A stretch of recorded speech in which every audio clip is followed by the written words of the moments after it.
ಜಿಲ್ಲೆಯ ಚಿಕ್ಕೋಡಿ ತಾಲೂಕಿನಲ್ಲಿ ಜೈನಾಪುರ ಗ್ರಾಮದ ಹೊರವಲಯದ ಹತ್ತಿರ ಸಂಕೇಶ್ವರ್ ಜೇವರ್ಗಿ ರಾಜ್ಯ ಹೆದ್ದಾರಿಯ ಬಳಿಯಲ್ಲಿ ಕಾರಿನಲ್ಲಿ ಒಂದು ಶವ ಪತ್ತೆಯಾಗಿದೆ.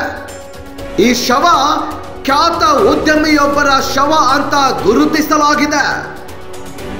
ಇದು ಚಿಕ್ಕೋಡಿಯ ಖ್ಯಾತ ಗ್ರಾನೈಟ್ ಉದ್ಯಮಿಯಾಗಿರುವ ಮುಲ್ಲಾ ಪ್ಲಾಟ್ ನಿವಾಸಿ ಫೈರೋಜ್ ಬಡಗಾವಿ, ವಯಸ್ಸು 40 ಅಂತ ಗುರುತಿಸಲಾಗಿದೆ. ಇವರ ಶವ ಬುಧವಾರ ದಿನ ಸಂಪೂರ್ಣವಾಗಿ ಭಸ್ಮವಾದ ಸ್ಥಿತಿಯಲ್ಲಿ ಕಾರಿನಲ್ಲಿ ಪತ್ತೆಯಾಗಿದೆ. ಈ ಕಾರು ಸಂಪೂರ್ಣವಾಗಿ ಬೆಂಕಿಗೆ ಆಹುತಿಯಾಗಿದ್ದು, ಚಾಲಕನ ಸೀಟಿನಲ್ಲಿ ಕುಳಿತಿದ್ದ ಫೈರೋಜ್ ಬೆಂದು ಹೋಗಿದ್ದಾರೆ. ಮಂಗಳವಾರ ತಡರಾತ್ರಿ ಈ ಘಟನೆ ನಡೆದಿರಬಹುದು ಅಂತ ಶಂಕೆ ವ್ಯಕ್ತಪಡಿಸಲಾಗಿದೆ. ರಾಜ್ಯ ಹೆದ್ದಾರಿಯಲ್ಲಿಯೇ ಈ ಕಾರಿಗೆ ಬೆಂಕಿ ಹೊತ್ತಿಕೊಂಡ್ರೂ ಕೂಡ ಇದು ಯಾರೊಬ್ಬರ ಗಮನಕ್ಕೂ ಬಂದಿಲ್ಲವಾ ಎಂಬ ಅನುಮಾನ ವ್ಯಕ್ತವಾಗಿದೆ. ಈ ಸಾವು ಹಲವಾರು ವದಂತಿಗಳಿಗೆ ಕಾರಣವಾಗಿದೆ.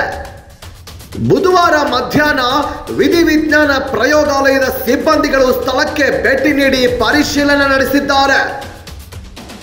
ಚಿಕ್ಕೋಡಿ ಪೊಲೀಸ್ ಠಾಣೆಯ ಪೊಲೀಸರು ಕೂಡ ಸ್ಥಳಕ್ಕೆ ಆಗಮಿಸಿ ಪರಿಶೀಲಿಸಿದ್ದು, ಬೆಂಕಿಗೆ ಆಹುತಿಯಾದಂತೆ ಕಾಣ್ತಾ ಇದ್ರೂ ಕೂಡ ಆತನ ಕುಟುಂಬದವರು ನೀಡಿರುವ ದೂರನ್ನು ಆಧರಿಸಿ ತನಿಖೆ ನಡೆಸಲಾಗುತ್ತದೆ ಅಂತ ಪೊಲೀಸರು ತಿಳಿಸಿದ್ದಾರೆ.